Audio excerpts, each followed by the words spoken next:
Hello, good afternoon. Welcome to today's webinar. We are going to be talking today a little bit about studying effectively and going through some tips and tricks to motivate students in the university studies. So maybe an interesting topic to some of you, but let's wait a little bit so there is a bit more time for the other students to connect. So 4 more minutes.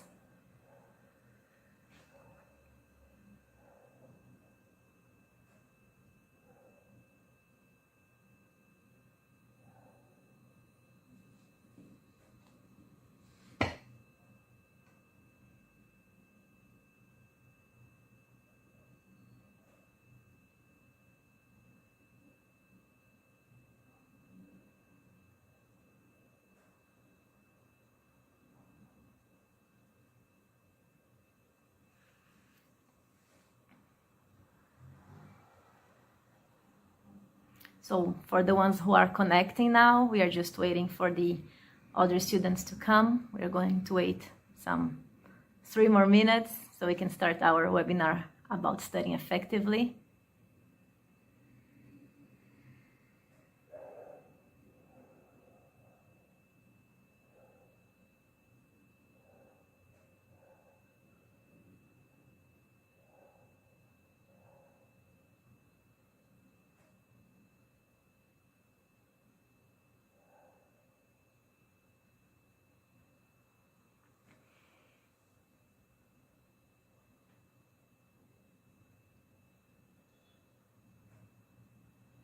Hello, for the ones who are connecting now, we are just waiting for your colleagues to come by.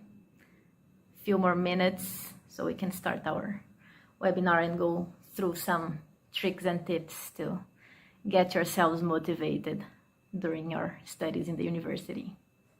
I'm pretty sure some of you need these extra words.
So we are just waiting a little bit before starting our webinar about studying effectively.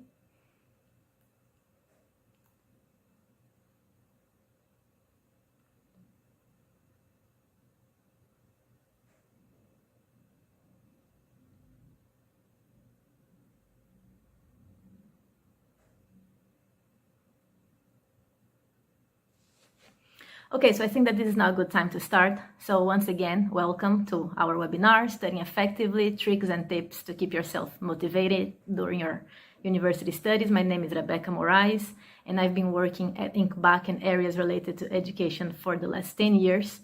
So I'm especially in close contact with the participants of the UNIGOU program. That's why I'm compelled to make this webinar here today. And I know that this is a topic that through my career I've noticed to be quite relevant for all students in all areas. So everyone at some point struggles with the lack of motivation and the hardship of studying effectively. So I put together here some pieces of knowledge and information that I consider to be interesting for you to navigate in this world of getting yourself motivated and avoiding that ghost of procrastination. So I hope you'll find interesting, and let's start.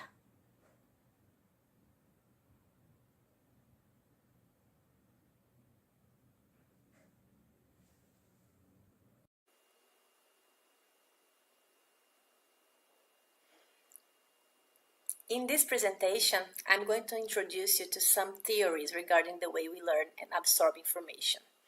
I'll try to give you some tips and proven tricks that we can use to make ourselves more motivated to perform the tasks that we are not very much enthusiastic about, because we still need to do them. Even if we don't feel like doing it, we have to do some things because we want to obtain the desired results. So something that we need to endure in the present and go through it to obtain the desired goals in the future. So here we cover the most prominent theory in the field of explaining where our motivation comes from. It refers to the determination theory, and it states that three key factors are responsible for us to achieve and keep our intrinsic motivation. They are autonomy, relatedness, and competence. So these three factors, they interact with each other, fueling each other. So it describes as a continuous system feeding itself, in the sense that more autonomy and relatedness and competence leads to more intrinsic motivation. But also, the more you get yourself motivated, the more likely you are to feel autonomous, connected, and competent, and keep getting motivated. One of the assumptions of the self-determination theory is that people are actively directed towards growth. So overcoming challenges and taking in your experiences are essential to develop a sense of self. The theory also states that autonomous motivation is very important. While people are usually motivated to act by external rewards such as money, prizes, etc., the self-determination focuses primarily on the internal sources of motivation, like when you are trying to gain knowledge or independence, things that keep you coming, that keep your motivation coming from within. So in this theory, the autonomy represents the need that we have to feel in control of our own behavior and goals. The competence is our need to gain mastery of tasks and learn different skills. Because when we feel we have a skill that leads to success, we are more likely to take action that will help us obtaining and developing such skill. And the relatedness and or connection refers to our need to experience a sense of belonging and attachment to other people. In the case of the self-efficacy theory, the main author, Bandura, describes it as the belief we have on our own capacity to execute behaviors that are necessary to achieve some specific performance goals. So in the self-efficacy, it refers to our belief in our ability to complete a task and get the achievement that we are looking for. The theory deals with the confidence that we have in ourselves to control our behavior and stay motivated in the pursuit of our goals. We have self-efficacy in different situations, like in school, work, relationships, etc. The self-efficacy is important because it plays a role in how we feel about ourselves. So here in this diagram, we can see a quick overview of the inputs, which leads to our self-efficacy judgment. So the performance accomplishment, vicarious experience, social persuasion, and physiological and emotional states. So these are the inputs that leads to our self-efficacy judgment and what is leading to the behavior of performance we want to achieve or improve. So here we have an interesting outlook presented by Professor Mitter from the University of Amsterdam, which states that we get motivated by expecting results coupled with the value that we give to these results. So expectancy plus value leads to achievement. the motivation to overcome difficulties or doing something that we are not excited to do comes from seeing ahead the results, expecting the results, and giving values to the results. Because even if we know that by putting, let's say, 200 hours of work into something, we will accomplish, that we see the outcome, if we don't care about the outcome, or if we don't think that the outcome is that special, we are not very excited to commit these 200 hours and endure the effort that it takes to get to the results.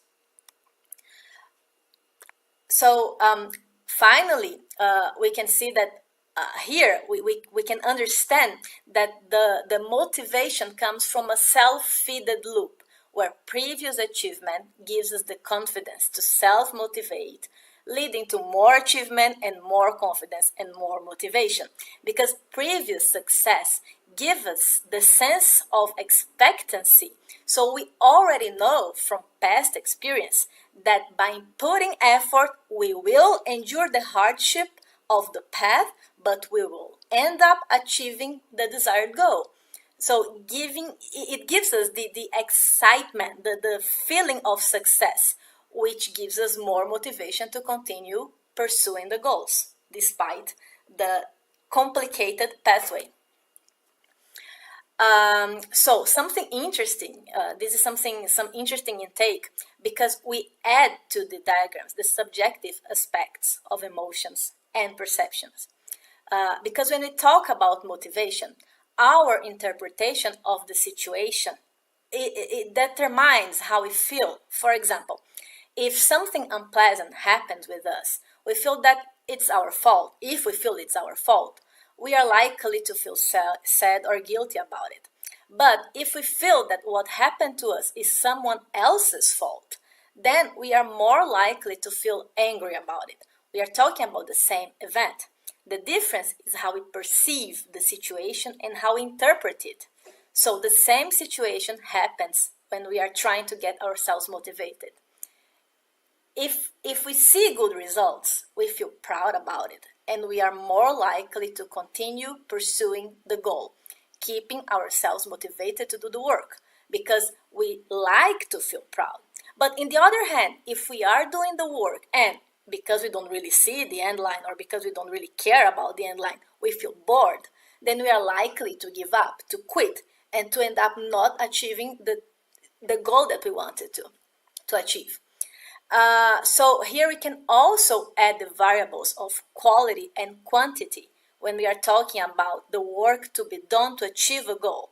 So motivated students are more likely to input quality work, but also quantity, while unmotivated students tend to spend more time on passive learning. Motivated students are a bit more motivated than unmotivated students in terms of hours, because they see the reward ahead, while unmotivated students go for passive activities, leading them to less quality learning. So to summarize here the key ideas, your interpretation of the situation determines how you feel. If something unpleasant happens with you and you feel that it's your fault, you will feel sad or guilty. But if you feel that it's someone else's fault, you will feel anger instead. So the difference is how you perceive the situation and how you interpret it. So now we are talking about the activities that you develop during the university studies. So basically, you attend classes, so you have to keep your focus and absorb concepts and information. You have to do assignments, and then you have to, in these assignments, you have to practice the concepts that you've been learning. And you also have, of course, to do the exams, when you have to retrieve this information from your memory, the concepts that you learned, and combine with your previous knowledge, your previous experience from all the years before and the classes before. So here it's important to understand a little bit of how the memory works, because the act of learning is intrinsically related to the act of assessing a memory. And here we are not talking about simply memorizing things, because we are we are talking about the act of learning when you combine the assessment of a memory with a concept and its understanding. So we either assess a memory by recalling or by having some familiarity with what we are trying to remember. Recalling is like we are directly fishing for a specific memory. It's a pinpoint moment, so it happens fast. While familiarity, like the name says, we are assessing similar things and extrapolating, which can be tricky because it may lead to the false idea of knowing something which we don't really know. This is why we may recognize things, you get the feeling of being familiar, but you have no memory that you can recall. Like when you think you know someone, but you don't really know from where. So this is assessing a memory by familiarity. It's a process that can turn to be a bit questionable because you have the feeling of knowing something, but it turns out that it can happen that it just resembles to something that you know and you don't really know it. So here I would like to talk a little bit about our network of thoughts and some tips that we can use to absorb new information. When you get new information, you can, for example, think about everything that makes you think of that thing. It doesn't need to be related, specifically related to the concept that you are trying to absorb, but you just think about everything that comes with it. So it helps your memory assessing it. Everything you learn, try to explain it back to yourself. Even if the explanation doesn't really make sense, just try to explain it back to yourself so you have more inputs to feed your memory. That should help establishing the new knowledge in your brain. Some more tips on how to improve absorbing new information so you can tutor other students. When you explain information, your brain is engaged into active learning. Instead of passive learning. It combines information, creating new neural pathways, which helps you to establish the concepts much better than if you're just passively listening. You can also summarize your newly acquired knowledge. It's a very helpful way to active learn. When you summarize, you are forced to get to the point and focus on the main concept. The important thing is if you formulate the summary yourself, with the keywords, the key formulas, the key concepts, etc. Because if you just copy things from text or formulas from the book, then it doesn't do anything special to activate your thinking and memory and your active learning. You can also test yourself and so then you can practice retrieving from memory. Some studies show that if you spend even half of the time dedicated to studying, actually testing yourself, you will still end up doing better in the exams than if you had just spent all the time on passive learning, reading. Of course, you can spend less time testing yourself. You don't need to spend half of your studying time. But this is a very effective way to improve your results. So go ahead and dedicate some good amount of your studying time to test yourself on the topics that you have learned and that you are supposed to keep with yourself. And now I would like to talk a little bit about this one thing that everyone is somehow familiar with, because at one moment or another we have all dealt with procrastination and finding where would we find the strength within ourselves to fight it. So procrastination is the idea of a future where you foresee yourself more prone and able to develop the unwanted activity. It's an idea. So you are forecasting a future where you will be happily doing the things that you don't want to do, and you postpone it instead of doing them in the present. But then this future never comes because you don't really want to do the things. There is this blog called Wait But Why, and the author, Tim Urban, has written a very interesting and fun article regarding procrastination, and I definitely recommend this reading because he exposes it in a very interesting way. It is a pleasant read So that's why I'm talking about it here today. This is obviously a funny drawing, nothing scientific, but this is how a non-procrastinator brain is supposed to work. So you are an adult and you make the rational decision to go through some path and you do the things that you have to do because they make sense. Great.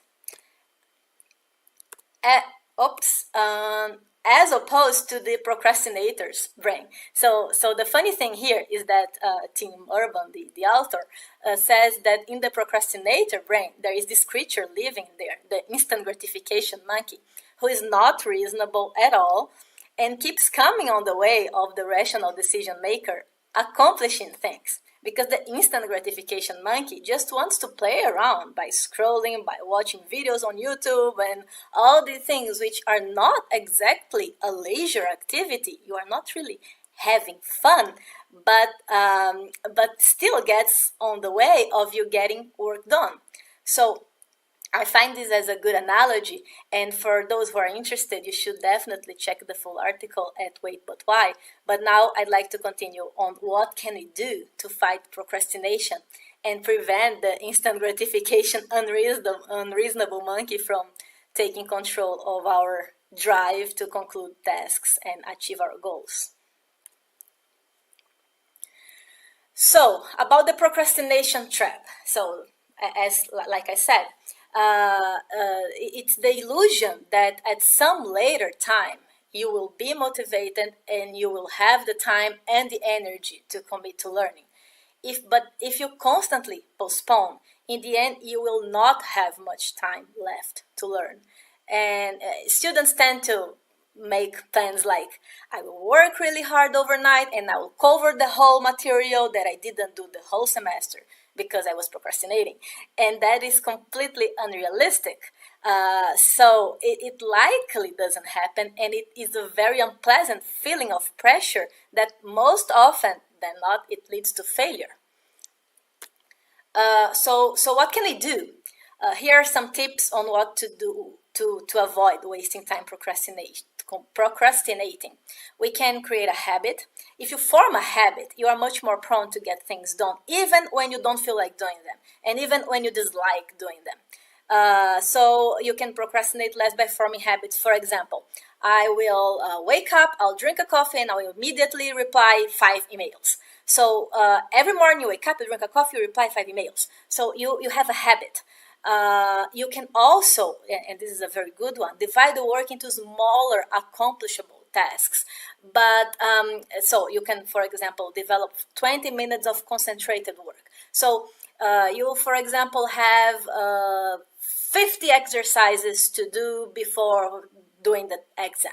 So you can, okay, so in the next 20 minutes, I'll do 2 exercises. And then I'll take 5 minutes break and I'll do 2 more. So this will give you the strength to go through, because you have smaller pieces of work. While if you're like, okay, I'm gonna do 50 exercises overnight, you just give up before even starting, because it's so boring and so tiresome. And also many students, they struggle with the idea of writing, when you have to write an article, write an essay, write a report, write a motivation letter, because you have that white paper just staring at you, and you don't know what to do. So this is one of the regular challenges that I see the students facing, and regularly procrastinating about it when it comes to write. So I think this is a relevant topic to address here, because it connects to the scientific training part of the UNIGOU program, where you should write your scientific article as your outcome. So here are some tips that should make it easier for you to to do it. Just start writing, right? The white paper syndrome can be quite hard to deal with, because you don't really see the path and the result yet. So just start by drafting and sketching some ideas, and the flow is likely to come.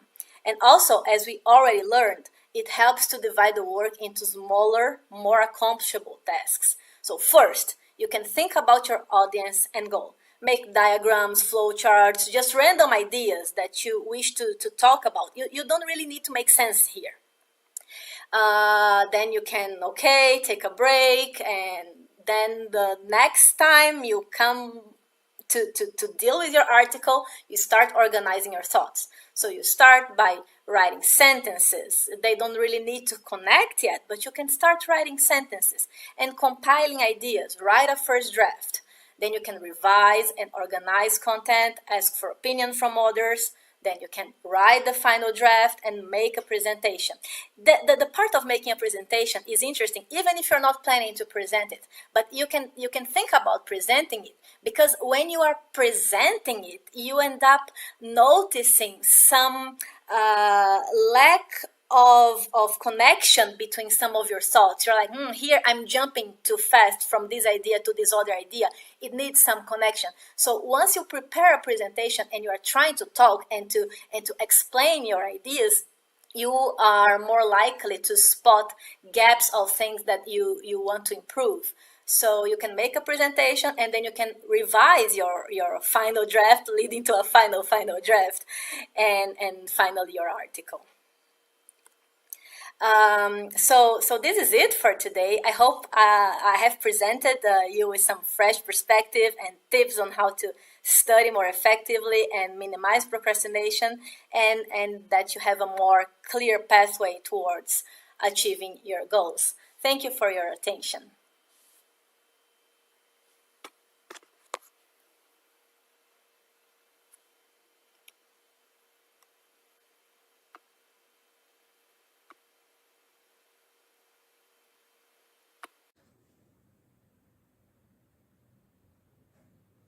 So once again, thank you very much for attending this webinar. I hope that the content here was interesting and is going to be useful and fruitful for your future studies, career, achieving your personal and professional goals. So see you soon in our next UNIGOU webinar.